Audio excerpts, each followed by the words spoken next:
by Fangzhen. And it's an honor for me to introduce Fangzhen. I'm very happy to do that. I've been working in AI for 20 years, so I don't know who has been involved in AI in the room. I guess quite many people. And to anyone who has been involved in AI research, and Fangzhen's name is one of the names that comes to mind. He has made so many important contributions in so many fields of AI that I'm not going to cite them all.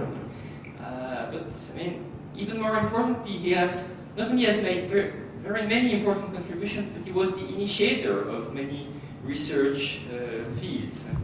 I mean, let me cite a few of these research fields where he was an initiator.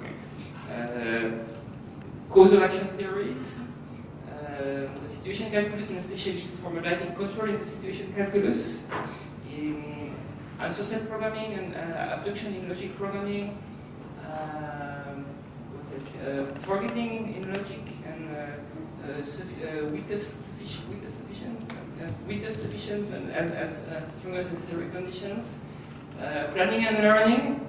Actually, I think in all of these fields, I mean, he has at least one paper who got an award in a major conference. Yeah.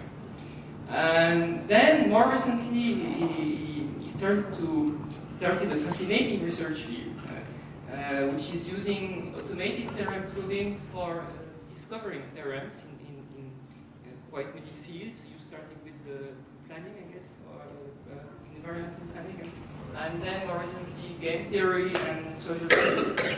And so I guess you were going to talk to us about that. Okay, thank you, Sharon, for the nice introduction. And thank you for the organizers for giving me the opportunity to give a talk here. I'm greatly honored. And talks always has a special place for me. I still remember almost 25 years ago, and I attended talk 2 in Monterey. So that was one of the first conference that I ever attended. And today I'm going to share with you some of the work I've done on using knowledge representation and using logic and to help discover theorems using computers. So, and first of all, knowledge representation and reasoning. So I just cite what Berkman-Lebesgue said. So what's KR? So knowledge representation and reasoning is the area of AI concerned with how knowledge can be represented symbolically and manipulated in an automated way by reasoning program. Okay. So see that you need to represent it symbolically, and you need to have a computer program to reason based on the representation. So today we are more focused on representation than reasoning. Okay. And so what does KR have anything to do with theorem discovery? And in a very naive way, you can think of theorem discovery as just an iterative process. Like, okay, so you go into an infinite loop until you find the theorem that you want. Okay, so it's very naive, but sometimes if you do it correctly, it may give you some surprising result. And so from our experience, so it just seems to be that it's very crucial how the conjectures are represented, meaning that you need to search for a space of hypotheses, but how do you represent such space of hypotheses? And that's what the KR and that's what the logic gonna play. Okay. And a lot of time when people talk about computer theorem discovery, they're looking at the ideal case where not only computer come up with conjecture, but somehow can also automatically prove it. Okay? But again, without experience, that need not always be the case. If you can come up with some conjecture and prove it automatically, that's great. Okay? But a lot of time when you come up with the right conjecture, okay, and you can sort of test it to see, and is most likely to be true, and then you can actually go and prove it manually. Okay. And so learning, of course, is what people have been talking about for a lot these days, data mining. And so theorem discovery and learning, of course, is almost the opposite. One is about entailment, interesting consequences, and the other is more about come up with a good theory. Okay? And of course, it doesn't mean that these two are not related. And, so machine learning tool, of course, can be very useful to come up with good hypotheses. Okay. So before I begin to talk about how we do this computer-aided theorem discovery and how KR can help you, and let me just go through some very brief history. So as far as I know, okay, Hao Wang started the whole thing. So he was with IBM Research back in 1960s. So he actually wrote a few programs which can generate so-called interesting tautologies in propositional logic. And so for him, the most important criteria will be, so what consequences are interesting? Okay? And so he conjectured that it could be something which is short but needs long proof. Okay? If you can come up with such a tautology, maybe it means the deep theorem. And if you are in AI, probably you heard about the Leonard's AM. Okay, so at that time, in 1970s, it made the big wave, big news. And so he actually, again, wrote a computer program, and in this case, simulate how humans discover interesting mathematical conjectures, especially in number theory. Okay? But if you are in discrete math, okay, and you probably heard about gravity. This is really a wonderful computer system, and is targeted at coming up with good conjectures in graph theory. Okay? So to date, gravity has come up with many very interesting conjectures, and some PhD work has been done, for nothing but to prove some of the conjectures coming out of gravity. So gravity is really making an impact in graph theory. And in addition to that, and there are some scientists in chemistry, okay, and make use of gravity also in discover some interesting results in the area. Okay. So there are a few others, and there's a nice survey in 2005 about automated mathematical conjecture making, and so in that survey, so it's mostly about the coming up with good mathematical conjectures, meaning that it's about an area of interest to mathematicians. Okay. And for me today, I'm gonna talk about using computers to help us discover theorems. Mainly three types of theorems. Okay, so this is really more like a methodology talk than any particular, the deep result. Okay, so and in order to discover interesting theorem, you can say that one of the way to do that is to look at a known result. Okay, a theorem X. Also, okay, a theorem X is interesting in that particular area, but you can look at theorem X and sort of and explore the neighborhood of theorem X. So is this theorem X the most general theorem in this respect? You can use computer program to very quickly explore it. Okay, so we have an example of that. Okay, and the other thing is that sometimes you are interested in a particular notion, so you propose some kind of new notion, and you want to discover something about this new notion. Okay, and that a lot of time computer program can help you to do that, and so that's what we're going to talk about as well.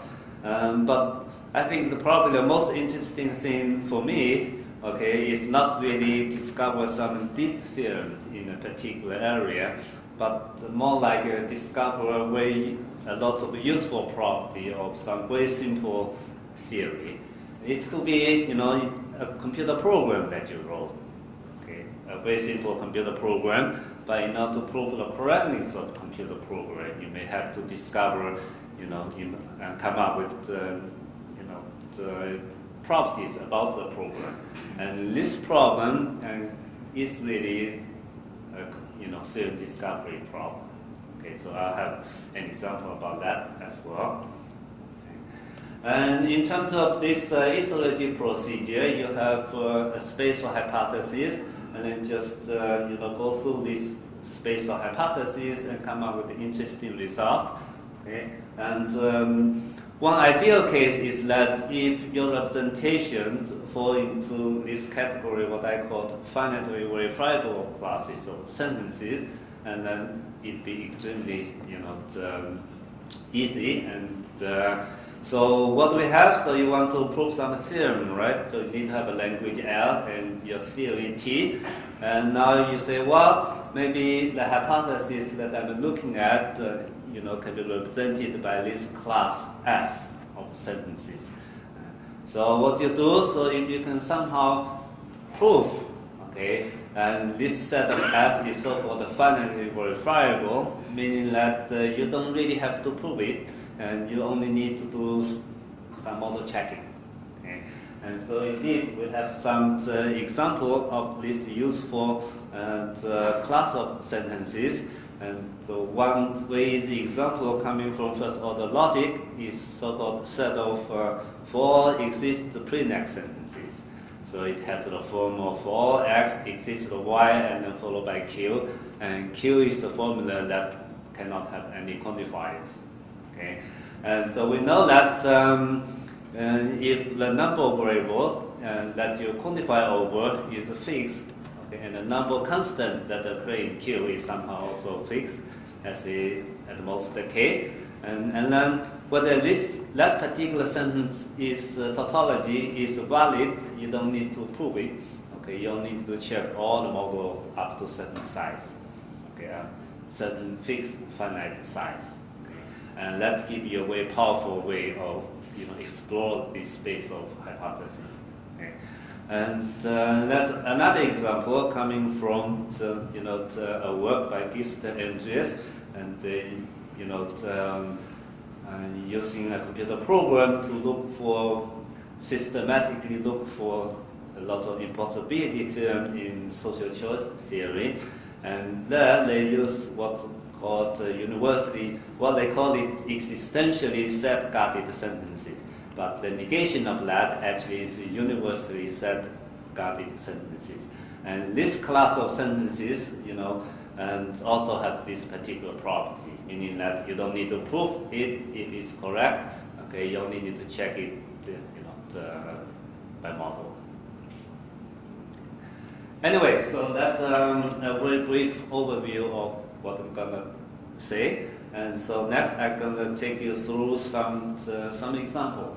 Okay, and so the first one is, you know a wonderful theorem, and you want to say, you know, can I generalize this theorem, and can I make it more general, and what happened in the neighborhood of the theorem?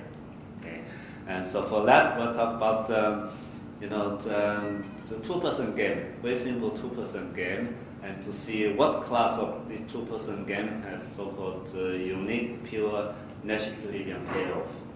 Okay, and so I don't think I need to go through this in any detail. You know, we know. Familiar with the notion of a game. So in two-person game, you will have a tuple, right? And actions that can be done by player 1A, and actions that can be done by player 2B, and then two utility functions. Okay. And that's this notion of Nash Equilibria. Okay. And if you look at the literature, and especially the literature in economics and games, and you'll see that you know, the properties of Nash equilibrium is something that people have been working on for a long time. And so that's this notion of a supermodular game. And ordinal potential game and zero-sum game and so on. Okay. Again, so we'll look at one particular class of game that be like a zero-sum game. Okay. So, and to do that, of course, we need to somehow have a formal representation of two-person game. Okay. You can use any formal language, but here it's very easy to encode it in first-order logic, actually sorted first-order logic. And so we look at the first-order language with two sorts, let's say alpha and beta. So alpha is the sort for player 1's action, beta is the sort for player 2's action. Okay. So instead of two utility functions, you can have the preference ordering. Okay, less or equal to 1 for player 1, less or equal to 2 for player 2. Okay. And that's all you need. Okay. And so we know that you need to have two utility functions. Now we use this two ordering. So what kind of property these two ordering need to have? And again, need to be total order, and it's very easy to come up with a set of axioms that say that these two relations need to be total order. Okay, so again, it's very simple. And now, if you look at it, you can see here there's a very nice correspondence. Okay, so what are two-person games? Two-person games are exactly first-order models of this set of sentences, which said you have two total orders. Okay, and so that's very crucial. Now, instead of looking at the games, now we are looking at the first-order model. And once you have done that, now you can go and write down the key notions that you're interested in. Let's say Nash Equilibria. So what's Nash Equilibria? Okay, so cosine psi, and this profile is a Nash Equilibria if you cannot unilaterally make it better. Okay, again, that's what this sentence said. Okay, so we say that we're interested in the uniqueness of Nash equilibrium payoff. What does that mean? He just said that if I have two Nash equilibrium payoff, and then they must be equivalent. Okay, you cannot distinguish them in terms of these two preference relations. Okay, and so in game theory we have this well-known result. Okay, about strictly competitive game and the games with these two properties. Okay, so what are strictly competitive game? And we just said that one player's gain is the other player's loss. So, just like zero-sum game. Right? So in game theory, again, we have this nice result, okay, which said if a game is strictly competitive, then it has at most one Nash equilibrium payoff. Okay, so in logic now, it just said this sigma, big sigma, is the set of axioms about these two preference ordering, and sentence 6 is this condition on strictly competitiveness, and sentence 5 is this condition we're looking at. Okay, and so this really becomes first order entailment. Okay, and now this is a well-known result. If you look at the game theory textbook, you'll see this theorem. Okay. Now I say, you look at this theorem. Now can we do better? Can we explore neighborhood of this theorem? Okay. And indeed, it's very easy. Okay. So the basic result is this theorem, which basically said you can look at a class of sentences and use this class of sentences as a space of hypothesis and just explore it using the program. Okay. And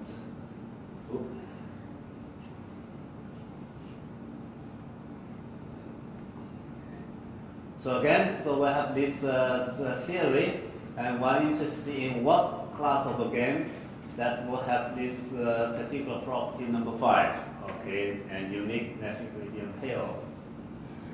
And so we say, how about we look at these 4 exist pre-nap sentences, okay. And then you can see here, okay, and this is true. Your theory entails this if only you only have to look at all the games with at most 2 actions for each player. Okay, so you don't need to do logical entailment, and you can just check model theoretically. Okay, and now the next question will be that can you possibly enumerate all possible such sentences? Now, how many predicates do we have? We have 2 predicates, right? And less than equal 1, less than or equal to number 2. Okay. And so the number of sentences of this form, of course, is infinite. Okay. And you cannot possibly enumerate them all. But again, now you go back and look at this strictly competitive condition, and you can see here actually is in very simple form. So what you have is just the equivalence between 2 atomic sentences, and you can easily write them as 2 binary clauses. Okay. So we are saying, so given that case, now how about we look at in more general and odd sentences of this particular form? Okay, and again, it's 2 binary clauses. Okay, basically that's what we have. So once you come to this step, and everything else is very easy. And all you need is write a computer program to generate all possible such sentences, and then check what it satisfies the property that you want. Meaning that whenever a game satisfies that condition, it will have unique Nash equilibrium payoff. Okay. And that's what they have. And surprisingly, so it's rediscovered cat and thesis is so-called weakly unilaterally competitive game, okay, which was done in 1992. So our computer program was about 15 years and too late. Okay. So this condition is a bit like a strictly competitive condition, but you look at unilaterally. And there are some other classes that can discover about computer program. So these 2 particular classes are interesting because somehow they are unfair game. Okay, so if you look at this first condition set, so if player 1 unilaterally move from x1 to x2 and get something which is better, and then this will, for player 2. And it's the same. Okay, player 2 also thinks it's a better move for him. Okay, so whenever player 1 makes some better move and player 2 says, great, I like that too. But on the other hand, whenever player 2 make a better move and then player 1 said, no, that's not good for me. Okay, so you have this unfair game. So basically, player 1 dominates. Okay, so in this case, of course, you have a similar property. Okay. So again, so we're saying that now you look at that particular theorem, strictly competitiveness that guarantee uniqueness of Nash equilibrium. And so can you somehow get the most general result? Okay. And in this case, you do need some kind of a human intervention. So we look at all the programs that generated, all the theorems that generated by our program, and very quickly you realize something. And that's the result that we have, at least for street game. So what is street game? Meaning that whenever 2 profiles are different and have the different utilities. Okay. So whenever you have a street game, and they have at most 1 Nash equilibrium, if only if best response equivalent to a strictly competitive game. So this result basically tells you, well, as far as unique Nash equilibrium is concerned, you don't need to look any further. So strictly competitive game is about the only notion that you need to know about. Okay. So again, you can see here, so everything is very simple. Okay. And now the question, of course, is it really dumb luck or is more general? And we do believe that it's more general, and if you want, you can also do something similar with games with Nash equilibria. Okay, we look at the game with the unique Nash equilibria. Now say, what classes of game will always, has a pure Nash equilibrium payoff? Okay. Again, there's a lot of literature here. And one very interesting class of game is what's so-called ordinal potential game. Okay. Again, it's in two-player case, so you have ordinal potential game if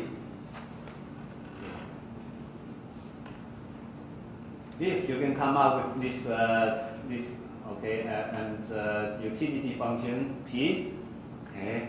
So this utility function p can play the role for player 1 and also can play the role for player 2. Okay. So you can see here, so for player 1, if it's better from C to X, and then you're also better from C to X in terms of this p. And for player 2, if it's better Y than W, okay, when you fix the first action, of course, and then you can also reflect it in this function p. So this p is so-called a potential function. So whenever a game has a potential function, and it's called the ordinal potential game, and Mandler and Shetley proved that every finite ordinal potential game has at least the pure Nash Equilibria. And so if we, it's easy to see this from this example, like prisoner's dilemma. Okay, you can use this potential function. Okay, so for player 1, okay, it goes from the C to D. Okay, here 5 is better than 4. You can see 5 is better than 4, 1 is better than 0, 6 is better than 5. Right? So for player 2, it goes from 4 to 5 is better, 4 to 5 is better, 0 to 1 better, 5 to 6 is better. So you have the perfect match. And of course, not every game has this potential function. Okay, that's one counterexample. And so one of the most interesting properties about this ordinal potential game is that it has so-called finite improvement property. Okay. And so that's one of the properties that people like about this potential game. Okay. And I say, well, can I generalize this into a more general theorem? And well, you can play the same strategy, you can play the same game. Okay. And so first of all, you need to formalize, what this potential function is. Now, first order logic will not be sufficient because you want to quantify over function. Okay, you need to have a second order sentence. And so in logic, you can say that G is an ordinal potential game if only if there is a preference relations. Okay. And it satisfies these two conditions. And so this statement, if you write it down in logic, it becomes existential second-order sentences. Okay? And if you're familiar with the notion of forgetting, and this is exactly that sentences corresponding to forgetting. Okay? So what you're really saying that the game you're looking at has a hidden function, and you need to discover that hidden function. Okay? So again, you can write it down as second-order sentences, and then you can explore similar second-order sentences to see whether they will give you a similar result, meaning that it will guarantee to have a pure Nash equilibrium. Okay?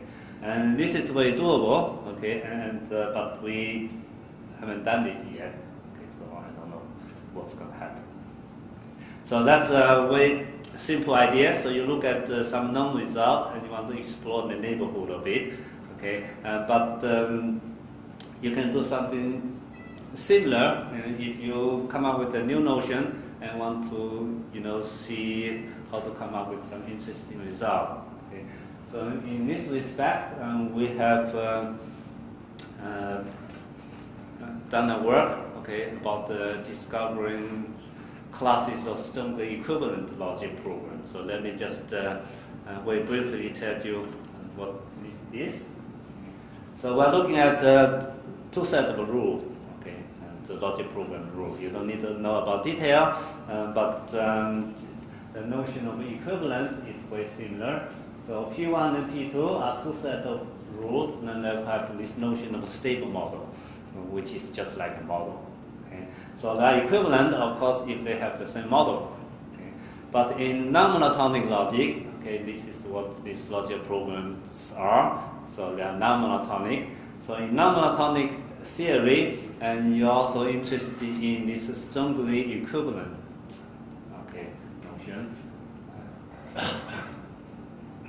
So P1 and P2 are strongly equivalent if not only they have the same set of model, but whatever new set of rule that you put into both programs, they will still be equivalent.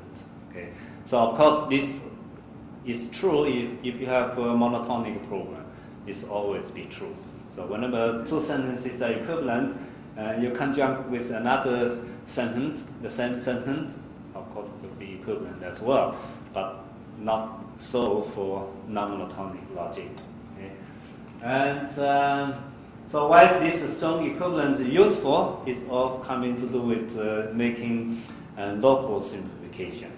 So we know that this rule that the P if P is strongly equivalent to the empty set, meaning that in your program, whenever you see this rule, you don't need to look at the neighborhood, you don't need to look at the contact, you can simply delete it. Okay, so it's a very powerful way to simplify a program. Okay, and so how hard is checking whether two programs are strongly equivalent? And that's same as checking two propositional theory, whether they are equivalent or not. So there's a result about that, and based on that, again, we can just write a computer program to see, are there any interesting, patterns about this strong equivalent? Okay. So what did we do? So we'll look at two sets of rules, R1 and R2 in this case, and they share. And first the K rule, okay, and the difference is the first one has U1 to UM, second one has V1 to VM. Okay.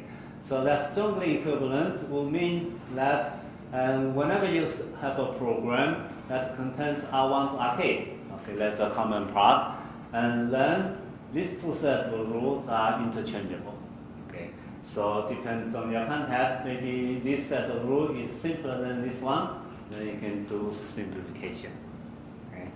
And so what do? We just have a small language L, okay, that contains 2 atoms, 3 atoms, and then just generate all possible such tuples, and call the set solver and generate all such tuples so that these two sets are strongly equivalent.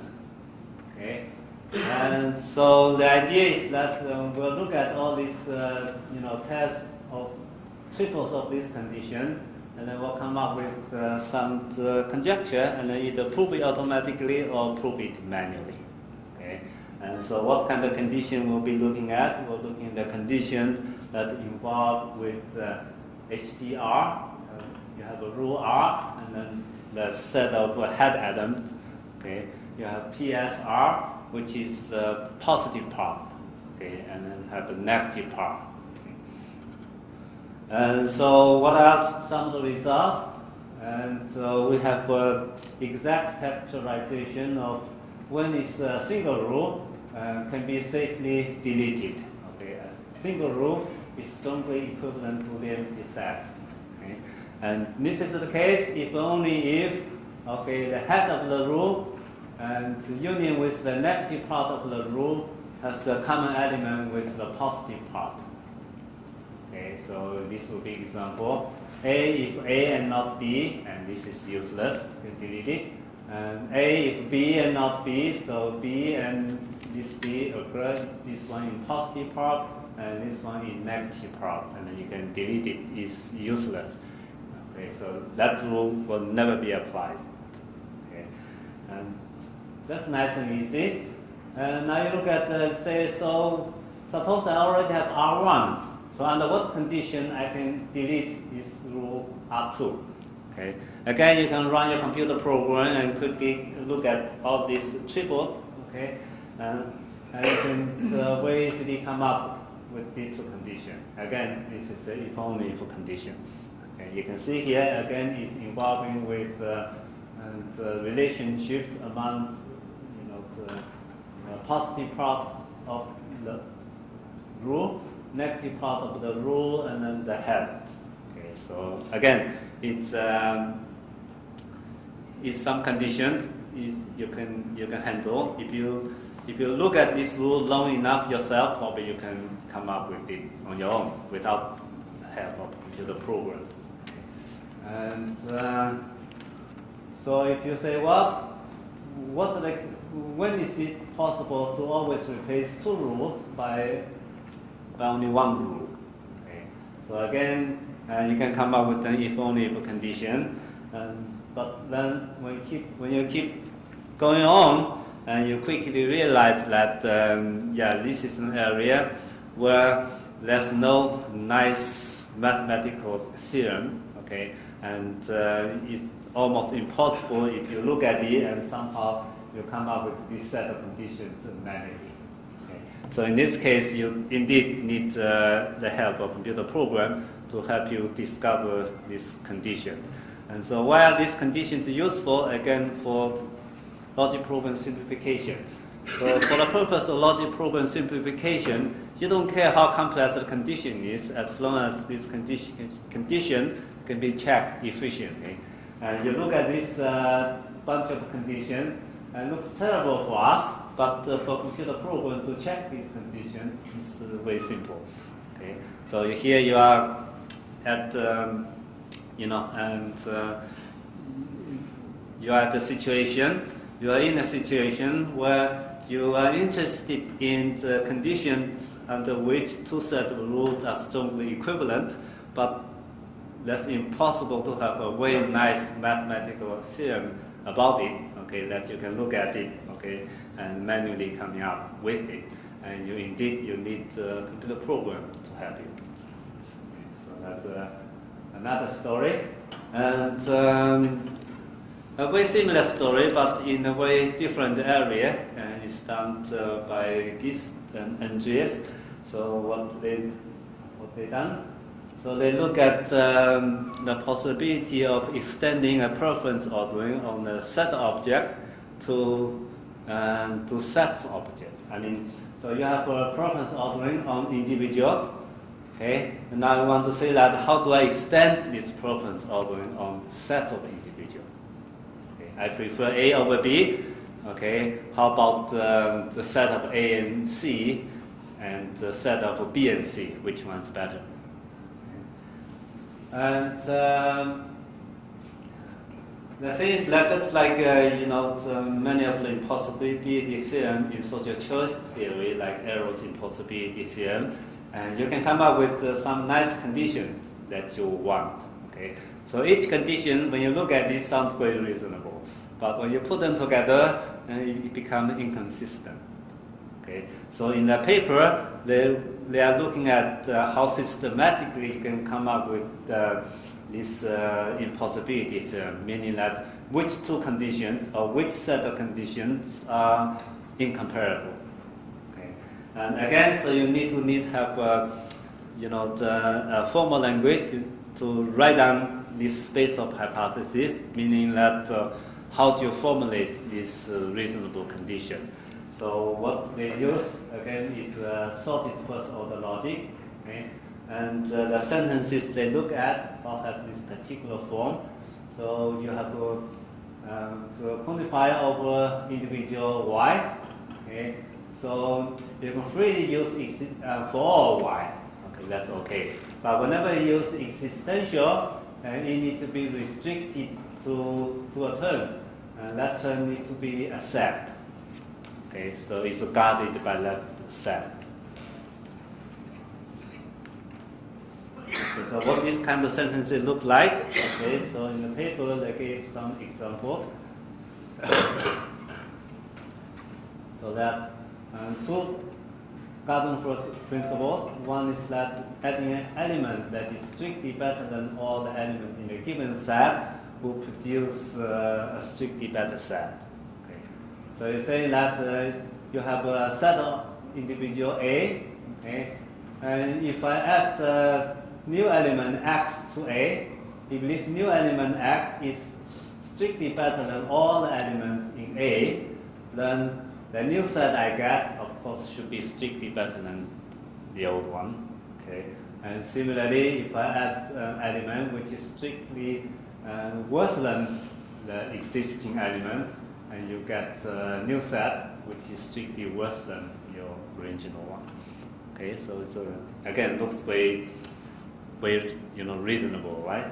So conditions, and that's also this independence condition. If A is better than B, right? You have two sets. You already know that one is better than the other, and now you want to add a new element to it, a common element.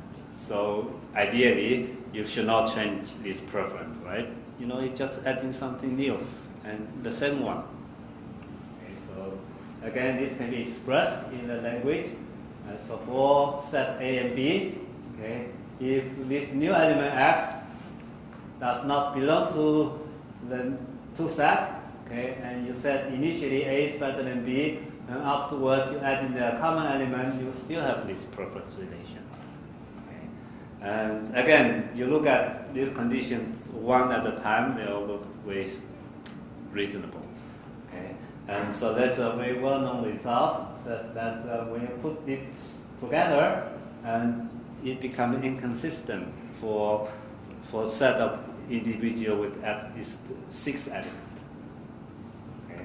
And so again, so they wrote a computer program and systematically going over all these conditions and checking which two are inconsistent, and they come up with many new impossibility theorems in this area. Okay. So again, so this is something you are looking at. When you look at it the first time, you say, well, maybe you just need to have someone to look at it long enough and coming up with this new impossibility theorem. But in the end, if you have a right set of hypotheses, the computer program can really do it for you. Okay, and so that is so far I'm talking about explore the neighborhood of well-known result. And looking at whenever you want to have a new idea, new notion, and maybe you can use computer program to help you discover some interesting properties of this new notion. Okay. But what I'm really excited about this is not really about this the new and deep result, but about the everyday theorem discovery. Okay. So we all know that discovering general theorems in an area, okay, is what scientists do for a living, right? And I don't think we can take away that. Okay. Excuse me. But a lot of time, okay, as a computer scientist, okay, and we also have to deal with a lot of domain-specific theory. So like in AI, you look at a particular planning domain, okay, and you say, well, I need to come up with an action theory for it. And now I want to discover interesting properties about this planning domain so that my planner can run faster. Okay, and so now you're really looking at interesting consequences of this action theory. Okay. And no mathematician, of course, will be interested in it. Okay, you cannot hire a mathematician to do it for you. Okay. And similarly, you can write a computer program to do sorting, for example. And now you know, is my program correct? Okay, again, so that's something which should be a theorem of your computer program. Okay, so you're really about proving theorem and discover theorem. Okay, so we have an example about that as well. Okay, and so the main message again here is that discovering and proving properties about this domain-specific logical theory is exactly the theorem discovery, and in more often than not, okay, and should be better done by computers than by human specialists. So I have 2 examples here. And once my earlier work about the discovering invariant in the dynamic domain. Okay, so what is a dynamic domain? A dynamic domain is just a set of state, and then you have a transition function that map state to state. Okay, and so that's a transition system basically. Okay. And an action theory. Now you say, well, I want to have a logical theory about this dynamic domain. So what do you mean? You basically mean that you need to have a logical theory or action theory, and that describe how fluent, how properties change from one state to another. Okay, so initially the wall is white, and right in current state, so white wall, and now do the action paint the wall into red. Okay, and now of course in a new state the wall should be red. Okay, but and the chair initially was orange and continue need to be orange, right? Painting wall doesn't change, color of the chair and so on. So this kind of properties about the changing states, okay, you need to specify, formalize using a logical theory called action theory. Okay, but a lot of time you are also interested in so-called state constraint. Okay, so these are not the properties which keep changing from state to state, but somehow it's a property that should always be true, no matter in which state you are. Okay, and so maybe you have a fixed chair in a room, so the location of this chair in this particular room will never change. Okay, no action can change that. Okay. So again, people in the planning community and have realized that if you know a lot of state constraint about your dynamic domain, that can help you in planning. So how would it help you? It can help you prune the search space, meaning that your planner do not need to explore impossible state. So impossible state meaning that the state that do not satisfy state constraint. Okay? So in practice, they are very useful thing. Okay? And now the question is, suppose I give you this action theory, describe which property can change. Okay.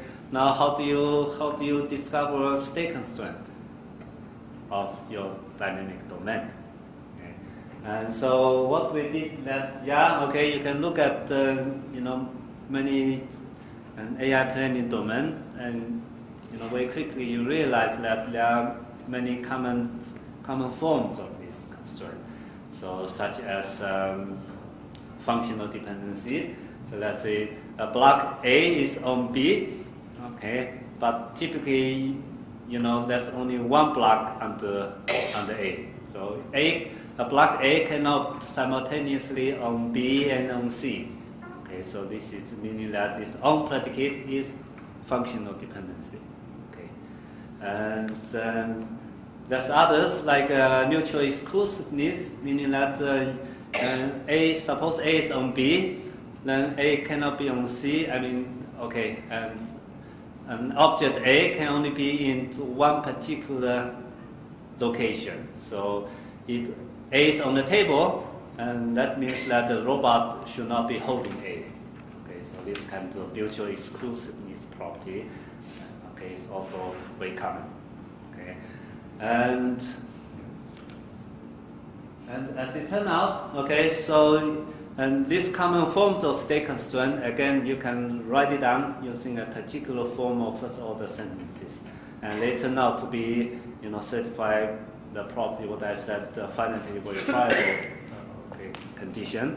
So in this case, again, so whenever you see a dynamic domain, okay, and you can look at all these possible forms of state constraint, just enumerate them one by one, okay, and then test it. So how do you test it? Let's say, you have a dynamic domain about the blocks, A on B, B on C, whatever, right? And you just look at particular initial state, okay? And then from this particular state, you can perform all possible action, and you get the new state. So from this set of new state, you just check to see whether any of the properties are true or not, whether it's always true or not. And so that will rule out a lot of the properties which are not state constrained. and what's left, and typically R, and sometimes you can have a guarantee. So that's another one. And very similar work about discovering invariant in computer program. Okay, so that's very recent work by some researchers from the software engineering community. Okay, so they use so-called dynamic analysis to discover polynomial and array invariant. Okay, that this paper turned out to be one of the best papers at last year's ICSE. Okay. So what do they do? So they will look at a computer program, for example, like this. So this is a computer program for doing integer division using so-called Cohen's algorithm. Okay. It's a very simple program. You have input x and y, and you want to compute do the integer division x over y. Okay, so it has two iterations. Okay, it's outer iteration and it's inner iteration. So in order to prove the correctness of this program, and so if you know the Howell's loop invariant of pre and post condition, so they all come down to at this particular point, and so what they can come up with correct invariant, so-called the loop invariant. Okay, and so what they do is very, very similar to what we've done, and they systematically explore a spatial hypothesis. In this case, what they are looking at is just conditions of this particular form. So C1, T1, so this sum equal to 0. What is Ci? So Ci is real numbers, any real number. And what's Ti? Ti is just polynomials over variable in the program of degree at most d. Okay. So for a large number of d, of course, this space will be very, very high. Okay, especially when you have a computer program with many variables. Okay, but what they found out is that in a lot of time, in a lot of cases, you don't need to look at the large number d, and all you need to look at when d equal to 2. Okay, and so if you go and look at the case here, so what variable you have? You have r, you have b, you have y, you have x. Okay, so about the q, you have about the 5 variable, and you look at all and possible polynomials coming, out of this 5 variable, and you look at the degree at the most 2. For example, a times b equal to 1, so and a squared plus y squared equal to 1. These are all possible conditions. So how many of them? And a lot. It's impossible for any human to go over it one by one. But for modern computer, there are not too many, and you can go over it very quickly. And now the most powerful idea is that you can test it. Okay, so how do you test it? So this is a program, right? Program with arbitrary input x and y, and you just give it some sample x, some sample y, and run it, and you can very quickly test whether any condition is invariant or not. Okay, so that's the key idea, and that will rule out a lot of the false condition. Okay, and what's left again after some testing, and they did not have this provably correct condition said that for the input side, if you test it on up to certain size, a condition is still a loop invariant. It's guaranteed to be a loop invariant in general case. No, they don't have any such guarantee. But what they did is that they just run through it for some simple cases, and then what's left, they can prove it manually. Okay, and it's not so hard. Okay, but coming up with the right loop invariant, coming up with the right conjecture, and that is what's very useful, what's the crucial part. Again, you can see here, so it's a very similar pattern. And so you formulate your spatial hypothesis correctly, and they can run through it with a computer program, all nice and easy. And so, I don't know, for this audience, maybe what I have been talking about is, might not be so interesting, the domains might not be so interesting.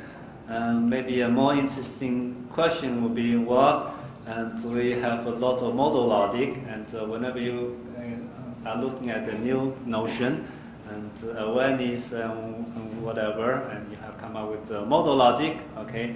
So of course you need to have a modal language, and now you come up with correct, right quick key semantics, okay? And I say, well, now I want to come up with a sound and complete axiom system for my modal logic. So what do you do? And of course, if you are expert and you know how to look for it, okay? But it's not inconceivable that we can write a computer program to do that, okay? And you can look at all that schemas of certain length. Okay, so if you look at the typical, okay, and the axioms in S5, and you see that they are simple. Okay, the length is not too long.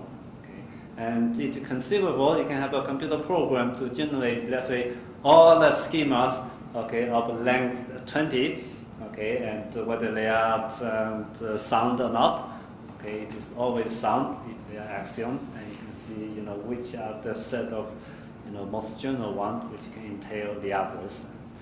Maybe soon enough you'll come up with, set of sound and complete action system. Yeah, okay, so with that, I think I'll stop. Thank you.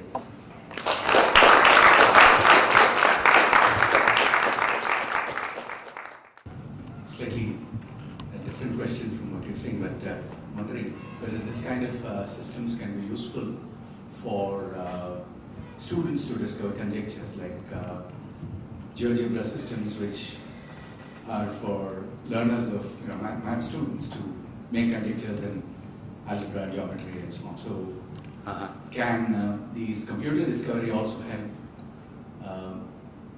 somebody who's learning the subject to make conjectures and verify it? Does it make sense? Yeah, maybe. Okay. So when right for someone who's learning, okay, and let's say learning a logic, and so I don't know. I mean, so if you ask a student, okay, to come up with a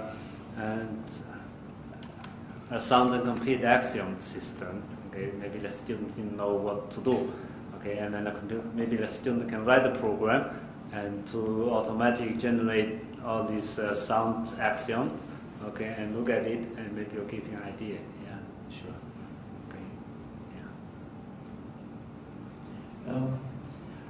At some point you mentioned second order logic. Yeah. So for first order logic, at least we know what axioms and rules of inference we are following, but for second order logic, what do you follow? It's not very clear to me. What? I mean, right, if you go right here. So this is a slide about the definition of a game being an ordinal potential game. Okay, so if you look at it, and you can actually write it down as a very simple existential, existentially quantified second order sentence. Okay, what you need is that exists another relation called P, and such that the property is true. Okay, and now you can systematically look at all such sentences, second order sentences. Exist, let's say, P1, P2, and so that a certain condition true, and they don't need to guess at the set, the condition. If you look at it again, it becomes binary clauses. So you can look at, let's say, conjunction of two binary clauses, and that is existentially quantified. Okay, and then again, you can write a program to go through all of it. Okay, wouldn't be hard. But the binary relation is over infinite domain, over finite. Yeah, but when you test it, when you have a game, you test whether the game satisfies that condition or not, and that could be more difficult than testing the first order case. But again, if you look at, let's say, look at a game with at most 3 actions for each player, okay, and then you can find a trick to do that.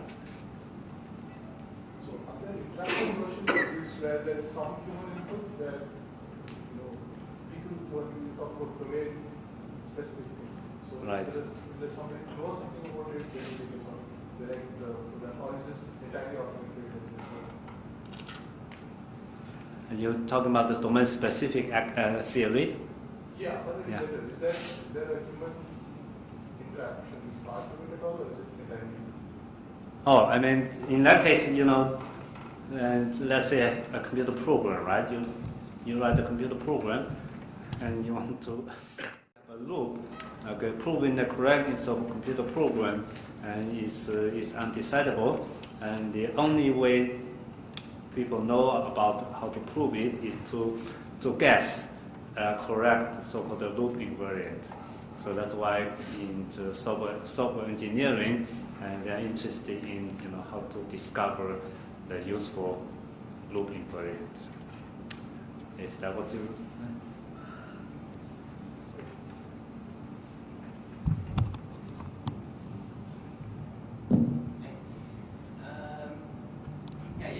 You have a paper in game systematic behavior. So I was wondering, how does the game theory community react to these methodologies, theorems? You mean what's the reaction? Yeah. What do they think? I guess they react positively. I guess since you have a paper in game systematic behavior. Right. What kind of feedback? Oh, what kind of feedback? Right, I see. So they didn't really care how we come up with the theorem. Okay, they just want to. So the main comment was we actually have 2 theorems, okay, and all about this the best response equivalence. One is whenever I think. Right, so whenever you have a street game, it has at most 1 Nash equilibrium, if only if it's best. So this proof is it's not generated by computer, and so we did it, but we came up with this theorem based on looking at all the output of our computer program. So this proof turned out to be non-trivial. Okay, so they like the proof. Okay, and so the other theorem is about the supermodular game and ordinal potential game. Again, there's for the strict game, there's a nice connection between these 2. Okay, and so they just like it. So, yeah. Thank you, Brent. Any other question? Otherwise, we break. Thank you again.